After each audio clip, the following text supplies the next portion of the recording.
as a boxer, I don't think you die against this composition if you're Esme. But so far, Doming Kite's success onto Fighter Gold Heroes is not yet that high. Actually, never mind. They don't have a final, so they need a marksman here. Let's see.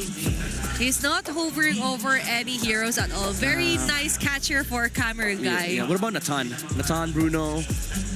Go back to the carrier, Brody here. If ever. I'd say Natan. Natan's the better pick here. The 1-1 is actually open, if ever.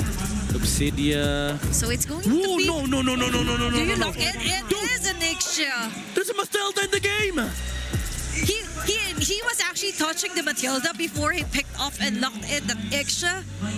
Yeah, maybe they're worried about it. Maybe he was like, are you sure, guys? Are you sure? You sure? There's a Matilda in this freaking game. There's an outlet as well. But maybe somebody was like, don't worry, we'll protect you. All right, let me lock it in.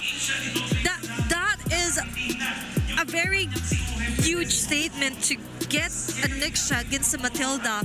And I do feel the contemplation there for Doming Kite. Yeah. And that's a very nice POV to see as well. To be fair, before he was Aurora, when he was in Minana Evos, this was his most successful hero. But still, risking it all for the match point here for Aurora. Let's see if this will be the final game. Will they be a representative and go to the grand finals? Let's head on over to our casters. One win away for Aurora to cement themselves in the grand finals and book their ticket to Jakarta. One more game for Liquid to win to take us all the way. And in that very crucial game, we see Doming Kite pick up an Ixia in the gold lane.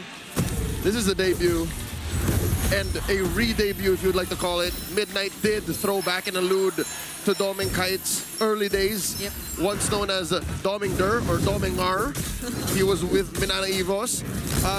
That's, I think, when we started calling him Pal Doming. Yes. When he started, you know, really rack up the farm. And Brigida, you mentioned how you saw this on like a TikTok or something. Ixia and Eve. There's this certain combo between the Ixia and the Eve, which lets you just lock down all your opponents if you get to put or launch the real-world manipulation With the full barrage. And the full barrage at the perfect spot. So it's like geometry, like a triangle with a square or a rectangle. But what I'm thinking about is that Sanford has a vengeance. Carl TZ may be somehow affected, but he does still have the Baxter Shield Unity. And but there's a Matilda that can just yeet them out. Yeah, but there's a Guiding Wind and the Crimson Beacon. So there are just so much blink skills That for could Liquid. get you out of that box. Which is, again, something Aurora is willing to play with. Again, this is the threat we present. What are you going to do about it, Liquid? While Liquid is sticking to a very Liquid identity. Look at their draft and look at how brazen Carl TZ is taking that small cap away in the bottom lane. They're up by about 200. Like, that's what that small, sneaky rotation got. Yeah, if anything, I feel like Liquid have decided to just pour all of their attention to Doming, because it's been too obvious that Aurora are sticking with the Fredrin. So now they have to target Doming. But now, who is going to be the first target? Carl TZ just goes for Demon Kite straight up. There goes the RWM. And they just try to get out of the box, as mentioned. And it's so easy for them, but Edward flickers in with a Dark Wave. Coming in with a demonic pursuit by Sanford. That's going to be the first casualty of the game. First objective goes to Aurora 2. And they just get more out of that. With that first trade, would have been worth it. And the turtle made it even more, giving both of these gold laners what Joseph would like to call the gold lane experience, and I think Doming Kite is having the time of his life. He is making things harder for Oheb. Oheb just barely tried to get the remaining gold from that wave. His SOD didn't even land at the right moment to get the last hit on that second minion. Doming sidestepped. And he just had to risk it to take that last minion down bottom, but maybe it's also about the laning advantage. For Doming Kite, the Ixia arguably can handle herself in the lane, not until someone decides to, like JP, rotate down bottom. Change the math significantly. In a 1v1 situation, she has better sustainability. a little more reliable crowd control. Oheb kind of has the angle, that spear of misery. Yeah, the passive and all that. And as you can see, though the wave is at equilibrium, but still, Doming Kite has that XP advantage. I wonder if there's a significant gold advantage as well. As you can see, Aurora, 3.5 minutes in, has 1,000 gold up. So that's what you get with one more kill and that turtle that you scored. Yeah, it's so good for Doming that they won that first objective fight too, because it just allowed him to be a lot more confident here in the laning phase. The bottom lane doesn't seem to be a problem for Aurora, at least for now, because you would expect that Light might have to pay a bit more attention to this Ixia. JP could be a bit more aggressive on this Mathilda, but all I'm seeing are guiding winds provided to Oheb to reposition and keep himself safe. They're not guiding winds that try to push forward or threaten Doming Kite. Yeah, so it looks like Liquid are hunkering down for what could be the inevitable defensive state that they'll be in if they have to give up every single turtle in the early game. This is the second one spawning in the lower quarter. Quite the pull from Aurora. Again, we have 2 utility junglers. So expect that these dances will last a little longer. Turtle approaching half health. Yep, no one's really committing just yet, but Aurora decides to go in first. There's the real world once again. Sanford using the final slash, but no follow-up will happen. Aurora are just going all in, and Carl teases the next target. Sanji's Crimson Beacon out, but Edward follows him under the turret. And that's 2 members down for Team Liquid. And one of them is the Retribution holder, so Aurora can take their sweet time. Oh my lord. You mentioned all the dashes. You mentioned how it should be easy to dodge that RWM full barrage combo, but guess what? Mr. Consistent likes it when you dash away. He gets to chase you with the Infernal Pursuit. And guess what? They're not doing the combo.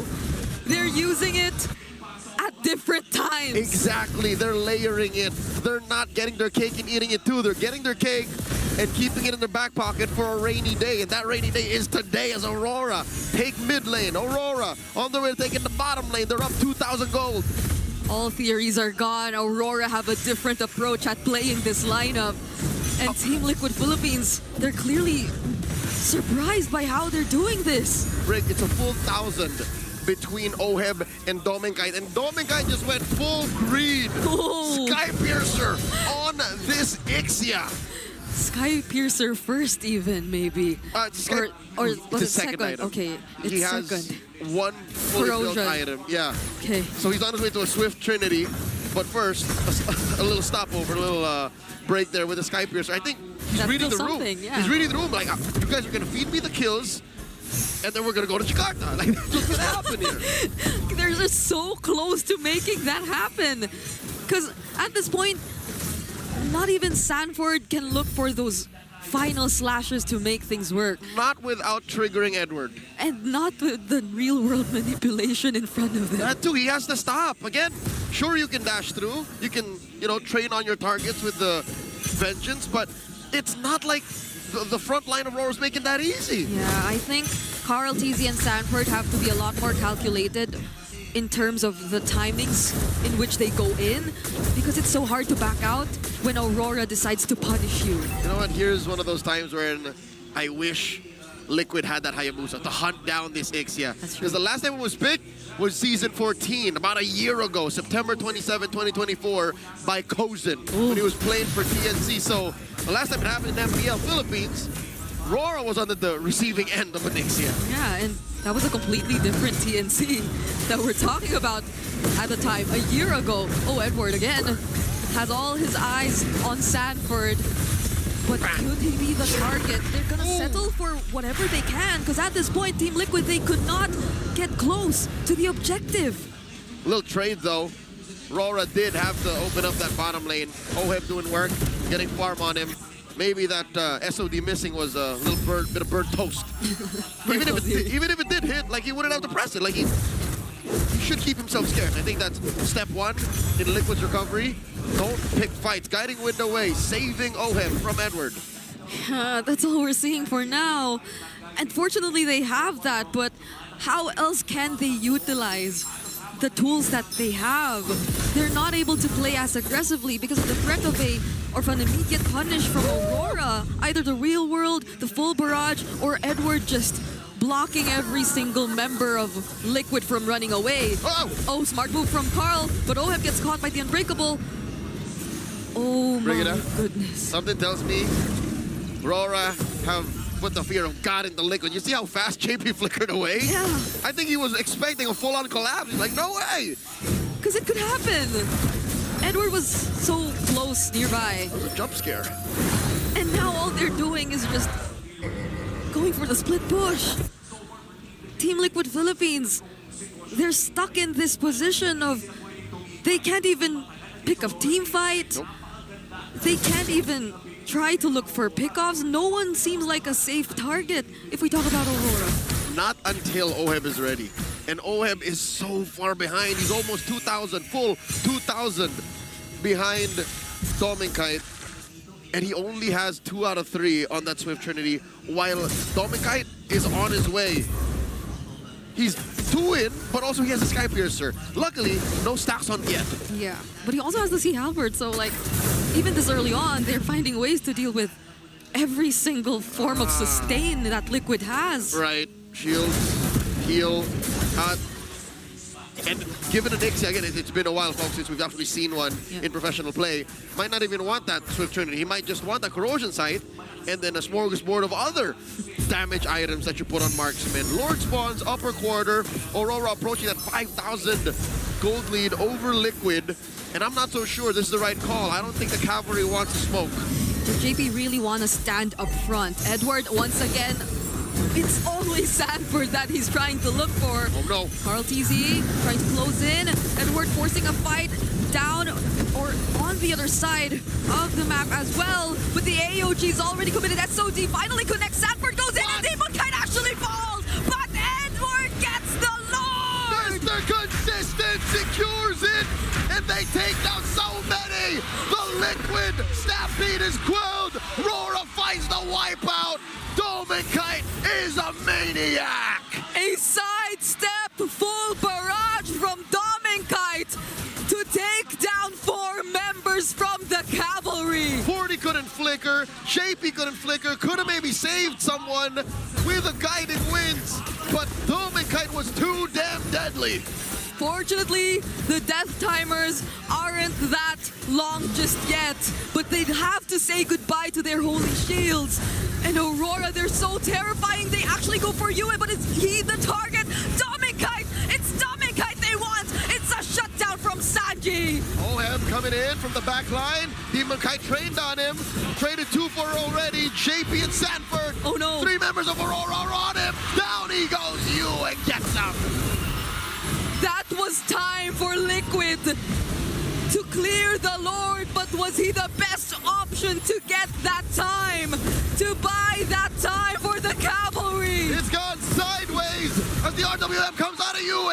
Carl TZ and Sanji, they still have to deal with a single minion and another wave in mid, but Carl, he's trying to close in Demonkite. Sanford trying to catch up, goes for light. But he has the Unbreakable to move a bit further. Carl TZ gets blocked by the minions and the chase will not continue. Aurora makes that decision. We can't force the issue. Dominkite just spawned, and we need our marksman to be able to finish this. Put a dot on this match. End it with an exclamation point. 6,000 gold up. Dominkite just built that malefic gun. So as if that range difference was already huge enough, he can now shoot at you from where you can't even see him. That's gonna be a lot more problems for Liquid. Imagine how much resources they had to commit just to find that kill on Dominkite. A lot, Brigida, a lot. But here's the thing. Oheb has his Swift Trinity already, and he's on his way to his Wind of Nature. So that means he'll be relatively safe from a good chunk of Edward's damage, from Dominkite for sure, from even Demonkite, but not Yue. So Yue, as you can see, is on top of damage dealt. So all these swipes, all these hard presses, if you may do that with the RWM, are making a difference. That's something that Liquid has to deal with too. And this Eve has a purple buff on his hero. That's Carl's. It's not like Carl needs it. He's not a Hayabusa in this game, you But know. Liquid needs it. But they need all resources that they can, because we're still talking about a 6K gold lead in favor of Aurora. We've seen worse gold leads that feel much worse. This is a very dominant 6K gold lead. And I think they're in the right spots. Domikai builds his final item to fill up his kit, has a wind of nature of his own. So in case Ohem finds him, Sanford finds him, he should be fine. Lord getting blitzed by Aurora. Oh, wait, they're actually moving away. They see majority of Liquid trying to position themselves in the Lord. What could be the call for Aurora? Deadly Dawn starting up Vital Slash. Sanford finding some targets, but they're not the best just yet. Light jumping in, Dominkite secures the Lord, Demon Guy rather, and now they're going in, JP, all in, Sanford's next. They're losing members one by one, Aurora. They're going for the chase, but Liquid has to run away. The Stampede goes backwards, they roll out. The Lord spawns up top. Aurora is inside the base, they crack through mid. Do they have enough wave clear? Can Ohem deal with this alone? Sanji, what can they do to delay the siege? Full barrage!